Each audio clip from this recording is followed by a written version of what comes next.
നെന്മാറ ഗ്രാമപഞ്ചായത്ത് 4-ാം വാർഡ് പുളിക്കൽത്തറയിൽ അംഗൻവാടി കെട്ടിടത്തിന് തറക്കല്ലിട്ടു. MGNREGS ഫണ്ട് 8 ലക്ഷം രൂപയും ബ്ലോക്ക് പഞ്ചായത്ത് ഫണ്ട് 3 ലക്ഷം രൂപയും ICDS ഫണ്ട് ഉൾപ്പെടെ 13 ലക്ഷം രൂപ ചെലവഴിച്ചാണ് അംഗൻവാടി കെട്ടിടം നിർമ്മിക്കുന്നത്. കെ ബാബു MLA ഉദ്ഘാടനം ചെയ്തു.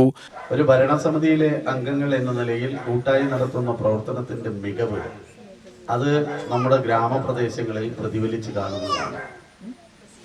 ഇവിടെ ഈ അംഗൻവാടിയുടെ ആവശ്യം ഇന്നോ ഇന്നലെ തുടങ്ങിയതല്ല, കുറേ കാലമായി.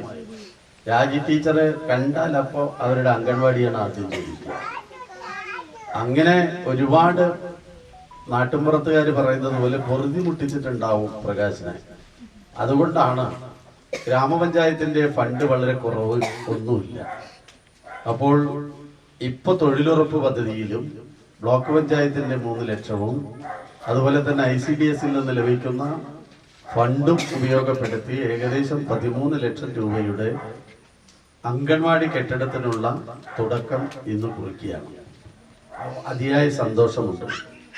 നാടിന്റെ വികസന കാര്യത്തിൽ വളരെ ശ്രദ്ധാലുക്കളാണ് ഗ്രാമപഞ്ചായത്തിന്റെ പ്രതിനിധികളും ബ്ലോക്കിന്റെയും ജില്ലയുടെയും.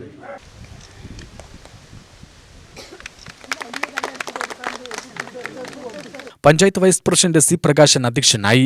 രതിക രാമചന്ദ്രൻ സ്വാഗതവും വർക്കർ രാജി നന്ദിയും പറഞ്ഞു. വാർഡ് മെമ്പർമാരായ ഉഷാ രവീന്ദ്രൻ, ഉമർ ഫാറൂഖ്, ജയൻ, യുവാസിസ്, CDPO സഫിയ, സൂപ്പർവൈസർ ബിന്ദു എന്നിവർ പ്രസംഗിച്ചു.